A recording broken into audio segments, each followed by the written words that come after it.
além das palavras. Meus amigos, chegou o momento tão esperado. E nas Santas Escrituras diz: conhecereis a verdade e ela vos libertará. São as palavras de Deus. E Ele veio para nos apresentar a verdade. Ele representa a verdade da nossa nação. Com vocês, Jair Messias Bolsonaro!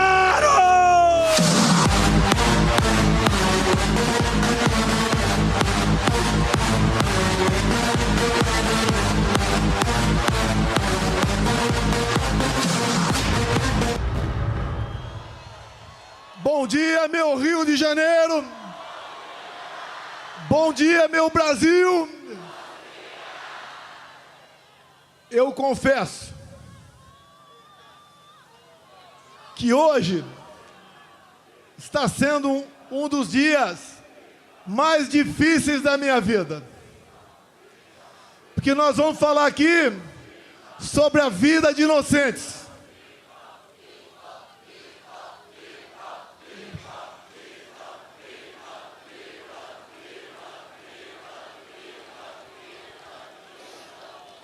Nós vamos falar sobre a vida de inocentes, sobre a vida de pessoas que estão sendo injustiçadas.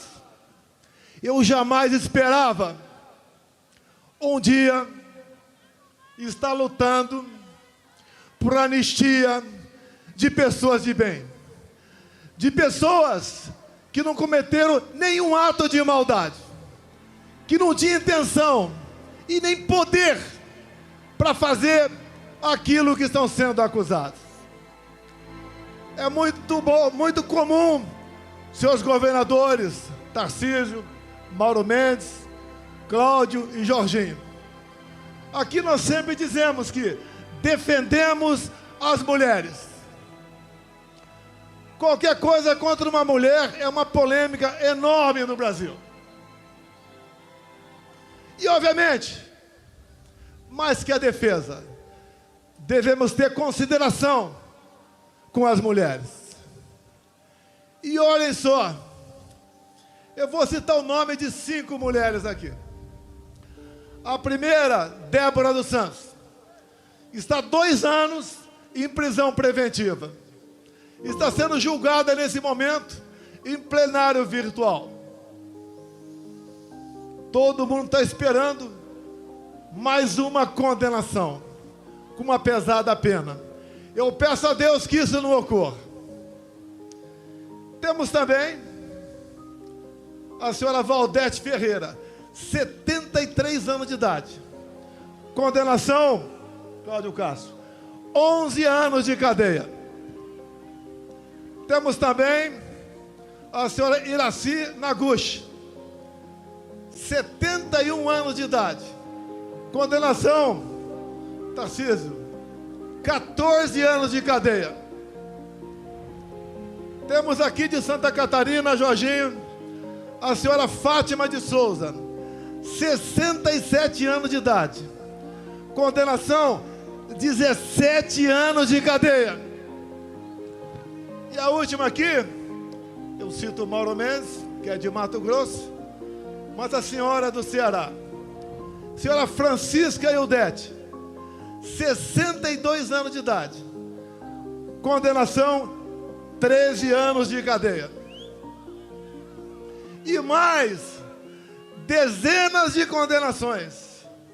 Homens, avós, jovens mulheres, mães que acordam e dormem sem dar um beijo nos seus filhos, como faltou aqui agora, como havia combinado com o Bruno Scheid, trazer uma senhora de Ji-Paraná, Rondônia. Essa senhora tem 6 filhos, o mais velho 10 anos, o mais novo 10 meses, o marido um caminhoneiro, que chegou num frete de Rondônia, naquele fatídico domingo de 8 de janeiro, lá em Brasília. Tomou um banho e foi para a esplanada. Acabou sendo pego. Condenação, 14 anos de cadeia. Essa senhora com 6 filhos teve seus vencimentos como servidora de Rondônia bloqueados, vive de favores, e esse homem está foragido. Talvez esteja na Argentina com dezenas de outros patriotas. Eu jamais pude imaginar um dia na minha vida que teríamos refugiados brasileiros mundo afora. Até há poucos anos, a gente não sonhava em passar por uma situação como essa. Vida e liberdade se confundem. E entendo que a liberdade é tão importante quanto a própria vida. Que uma pessoa sem liberdade não vive. Essas pessoas, essas senhoras, já idosas, todas mais novas do que eu, porque na sexta-feira agora, eu chego nos meus 70 anos de idade, se Deus quiser. 70 anos bem vivido. Algumas tribulações, mas a satisfação e a consciência de estar ajudando o seu país a sair da escuridão. Essas pessoas que eu citei aqui, senhoras idosas, acusações, entre outras, dano qualificado, elas têm força para quebrar alguma coisa? Tem alguma imagem de uma delas quebrando alguma coisa? Por que nós sabemos que a pena tem que ser aplicada a quem realmente cometeu aquele dano? Uma outra, associação criminosa armada. Essas senhoras, foi encontrada alguma arma com alguém no dia 8 de janeiro de 23? Uma outra, golpe de Estado. Como disse há poucas semanas no programa Roda Viva, ministro da Defesa José Múcio, golpe de Estado é o povo, Forças Armadas e uma liderança. Quem é a liderança ou quem foi a liderança dessas pessoas? Não tiveram. Foram atraídas para uma armadilha. Até o presidente da República, que costuma acordar tarde durante a semana, acordou cedo domingo e foi para Araraquara. Outro dia conversei com um colega de Israel. Ele falou: que golpe foi esse que o Mossad não ficou sabendo?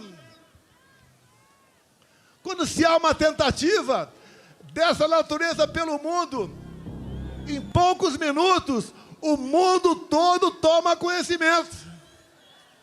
Mas qual o objetivo deles? O que eles querem?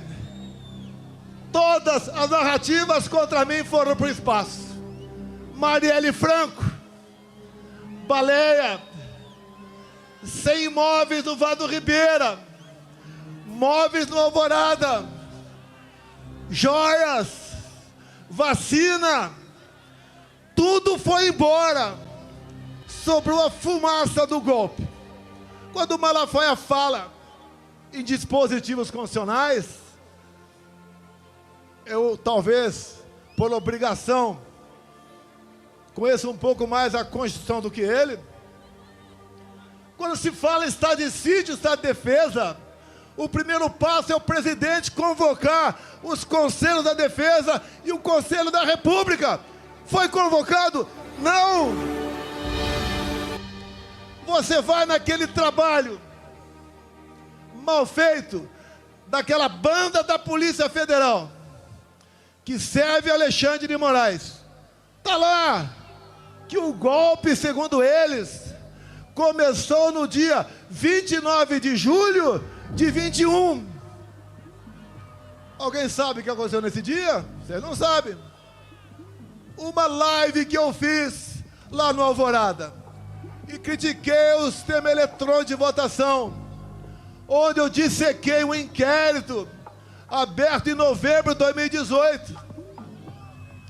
Inquérito que até hoje está em aberto. Inquérito esse que eu mostrei para os embaixadores, que no dia seguinte o Alexandre Moraes classificou esse inquérito como confidencial, ou seja, secreto. Secreto por quê? Qual é a alma da democracia?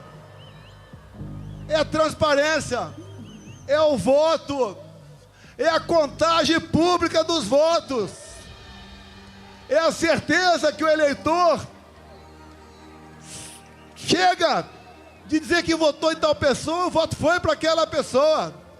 Eu não estenderei muito não, que o Malafaia tecnicamente se comportou como um brilhante advogado aqui, apesar de ele não ser. Eleições de 22, a gente arrastava multidões pelo Brasil. Foi aqui no 7 de setembro, tinha mais gente do que agora. Fazíamos motocicletas pelo Brasil todo. São Paulo, segundo lá a Polícia Militar, batendo 300 mil motos. Foi em Santa Catarina, foi em Mato Grosso, foi no Brasil todo. O agro estava quase 100% fechado conosco. Os cristãos, da mesma maneira. Nós tínhamos majorado com responsabilidade o Bolsa Família para R$600. Nós, com o Rogério Marinho presente aqui, levamos água para o Nordeste. A Tereza Cristina na agricultura abriu comércio com o mundo todo. O Tarcísio, com orçamento pequeno, cresceu com sua competência e atendeu o Brasil em obras de infraestrutura. O nosso governo fez o seu trabalho. Por que perdeu a eleição? Por que perdeu a eleição?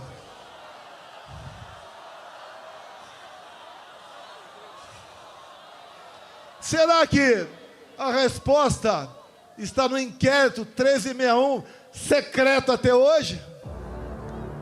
Eu cometo um crime, tranquilo, se a Rede Globo de televisão me convidar para, a exemplo do que tive no Flow agora, 3 horas ao vivo, Rede Globo, 3 horas ao vivo, vocês perguntem o que bem entender. Eu quero 30 minutos para falar do Brasil, mas pergunte o que bem entender. E eu abro esse inquérito secreto ao vivo na TV Globo. Não sei se meus advogados conseguirão esse inquérito, mas se a divulgação do inquérito foi o início do golpe, o povo tem que saber o que está nesse inquérito.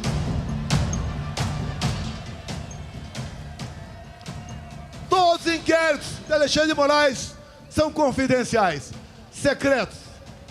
Ninguém pode saber de nada o que está ali. Ele começou a investigar o presidente da República em julho de 21. A PF não pode investigar o presidente.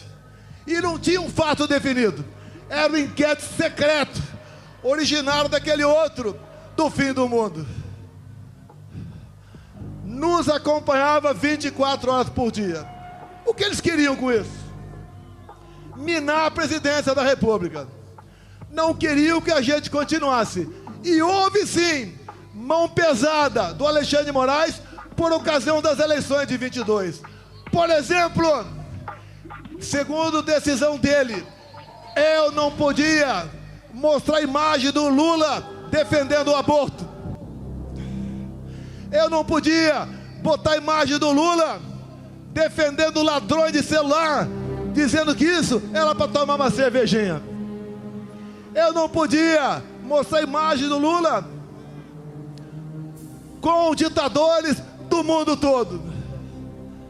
Eu não pude mostrar o Lula em 2009 no Irã, defendendo o enriquecimento de urânio para aquele país, e o Lula dizendo que era para fins pacíficos. E nós sabemos, o que o Irã sempre quis foi varrer Israel do mapa. Eu não pude mostrar imagens do 7 de setembro. Eu não pude mostrar imagens do cortejo fúnebre da rainha da Inglaterra. Eu não pude mostrar trechos das minhas falas por ocasião da ONU. Ele fez uma campanha para menores de 16 e 17 anos tirar título. E essa garotada dessa faixa etária, a tendência é sempre votar na esquerda. Mais de 4 milhões de votos aí. Pelo menos 2 milhões para o outro lado. Nos foi retirado 1,5 milhão de inserções de rádio por ocasião das eleições. O outro lado podia fazer tudo.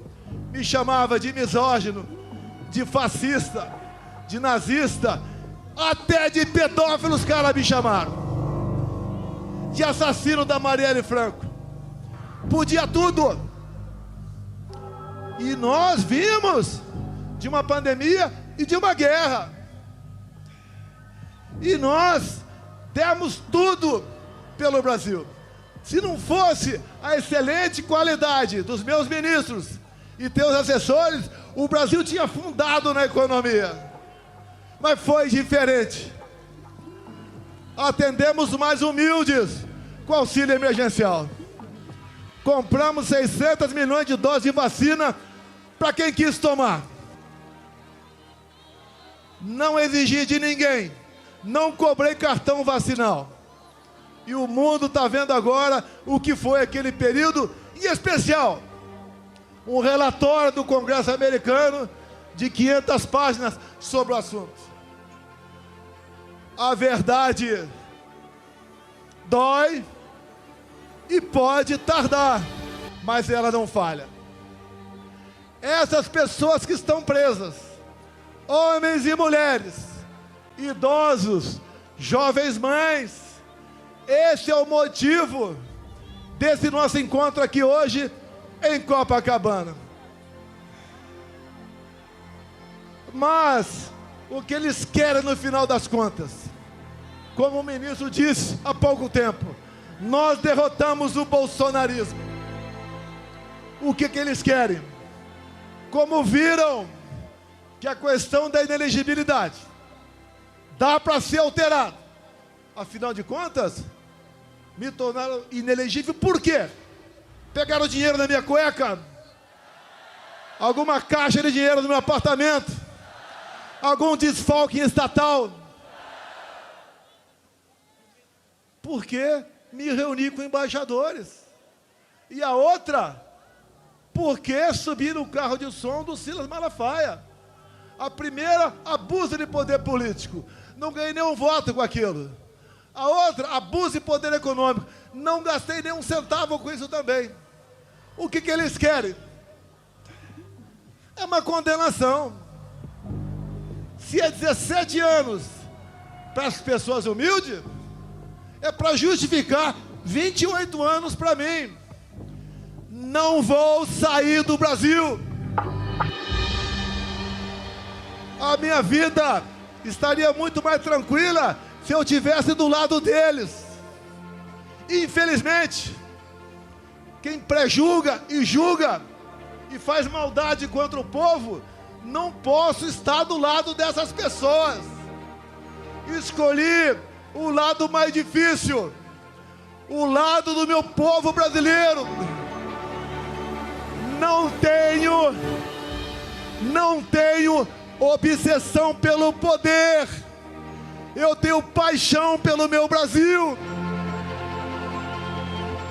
Se algo na covardia acontecer comigo, continue lutando. O que eles querem aqui no Brasil é fazer igual a Venezuela. Lá foi implementado o voto impresso por pressão do governo Biden. E a primeira vez que teve eleições com voto impresso lá na Venezuela, o que aconteceu? Primeiro, o Maduro tirou da sua frente a sua oposição. Tornou Maria Corina e Capriles inelegíveis por 15 anos. Qual a acusação? Atos antidemocráticos. Alguma semelhança com o Brasil? Quando eles querem me tirar por uma condenação, já que a inelegibilidade está ameaçada para eles, inventam uma historinha de golpe. Que golpe é esse que eu tenho que provar que não dei? E tem que ser o contrário. Eles têm que provar que eu tentei. Queria dizer que o golpe começou no dia 29 de julho de 21 e terminou no dia 8 de janeiro de 23. Ninguém engole essa história. E só não foi perfeito essa historinha de golpe para eles, porque eu estava nos Estados Unidos. Se tivesse aqui, estaria preso até hoje, ou quem sabe, morto por eles. Eu vou ser um problema para eles, preso ou morto. Mas eu deixo acesa a chama da esperança, da libertação do nosso povo.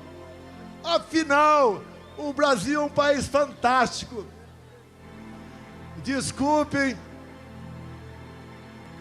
o pessoal lá de Israel. Aqui é a terra prometida. Aqui é a terra de Deus. Aqui temos gente do mundo todo. E não vai ser uma pessoa que vai nos derrotar, que vai nos intimidar. E agora, indo para o encerramento, senhores deputados federais, senhores senadores, parte presente aqui, nós temos um compromisso que está no coração de qualquer um de vocês. É buscar anistia aos nossos irmãos e irmãs que estão presas nesse momento. Não podemos entender que continuemos tendo órfãos de pais vivos pelo Brasil. Não existe maldade maior do que essa. Hoje, por levantamento, já temos voto suficiente para aprovar na Câmara. Como disse aqui Rodrigo Valadares, lá de Sergipe, que é o relator dessa proposta, e também o sócio de Cavalcante, que é o líder do nosso partido lá na Câmara. Nós seremos vitoriosos. Nós veremos aparecer a justiça, se não é para aquele outro poder que existe para isso, pelo poder legislativo, que até o Lula vete. Nós derrubaremos o veto. Agora, por que a esquerda está contra a anistia? Já que eles, ao longo da história, sempre foram beneficiários de anistia. Como disse há pouco tempo, editorial, o jornal O Estado de São Paulo. Se tirar das mãos do PT a falsa bandeira de defesa da democracia, o PT não existe. Não tem o que apresentar para vocês. Nem para alimentar o pobre, que eles sempre disseram que a nossa meta é dar comida para o pobre, nem isso tem mais. Pesquisas, acreditem ou não, lá no Rio Grande do Norte, eu estou na frente do Lula.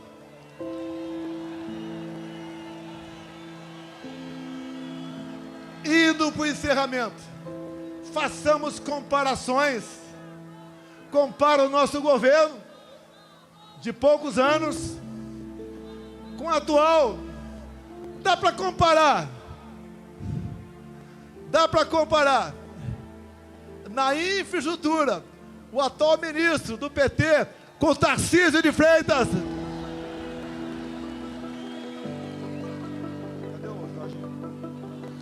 Dá para comparar aquele ministro taradão, quem diria, ministro dos direitos humanos. Dá para comparar o taradão com a Damares? Dá para comparar o atual ministro da Agricultura, que está fazendo o preço explodir pelo Brasil, com a Tereza Cristina? Na economia, dá para comparar o Haddad com o Paulo Guedes? Dá para comparar Janja com a Michele? Nada dá para fazer comparação com esse governo. E a gente se pergunta o tempo todo: quem tirou esse cara da cadeia? Quem anulou os julgamentos? Quem trabalhou no escurinho do cinema para colocá-lo na presidência da República? Esses que fizeram esse trabalho dizem: salvamos a democracia. Essa democracia que está vivendo com prisão de inocentes, com tortura em cima de depoentes, com ameaça de censurar as mídias sociais. Sem liberdade de expressão não tem democracia. O trabalho não é fácil. Alguns querem rapidez, mas creio que o que está acontecendo vai servir de musculatura para todos, para que nós brevemente possamos dizer aqui no Brasil: eu vivo num país democrático. E quem tem que dizer o que pode ou não ser feito no Brasil é o povo brasileiro. Nós somos escravos da vontade de vocês. Sempre digo, ninguém tem o que nós temos. O que está errado? Onde erramos? Escolhas. Escolhas. Qual deveria ser, politicamente falando, a melhor região do Brasil? A mais próspera, a com mais igualdade, com mais oportunidade, com mais amor. Tinha que ser respeitosamente o nosso Nordeste. E por que não é? Não é porque o PT está 20 anos lá, roubando o nordestino, sonegando educação para eles. Os estados com maior índice de violência, infelizmente, é o Nordeste. E aqui comigo, por coincidência, os 2 melhores, os 3 melhores em índice de violência: Mato Grosso, Santa Catarina e São Paulo. Mas, meus amigos, meus irmãos do Rio de Janeiro, eu só tenho a agradecer a vocês. Desde que vocês acolheram esse jovem garoto caipira em 73, lá em Resende, na Academia Militar. Jamais eu esperava que a minha vida acontecesse tudo isso, bem como jamais esperava que na minha vida Ele colocasse ao meu lado pessoas fantásticas, pessoas maravilhosas, patriotas, que têm Deus no coração. O meu ciclo vai se esgotar um dia, mas nós estamos deixando muitas pessoas capazes de me substituir no futuro. Por lá de lá não tem nenhuma liderança. Por lá de lá não tem o que falar para se apresentar junto a vocês. Nós acreditamos no futuro do nosso Brasil. E o último ato aqui, esta senhora que está do meu lado e as suas 2 filhas. Aqui é a viúva do Crezão.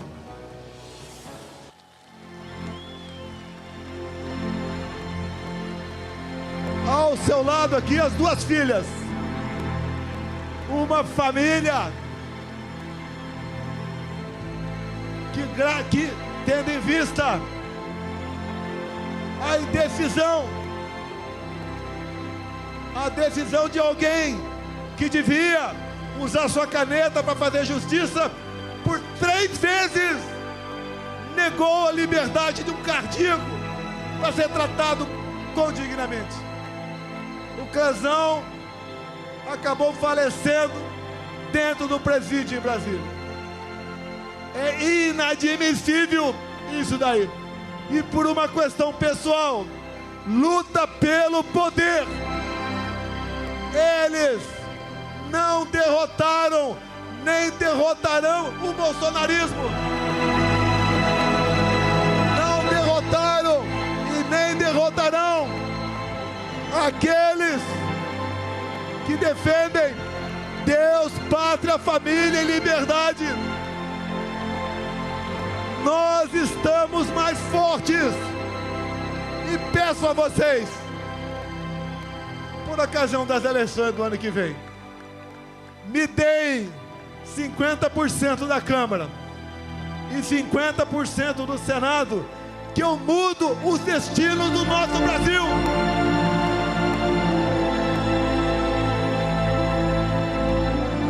Tenho certeza, e deixo claro aqui, esse 50% aqui, Mauro Mendes e Tarcísio, não é PL não, tem gente boa em todos os partidos. Eu, inclusive, há poucos dias, tinha um velho problema e resolvi com o Kassab em São Paulo.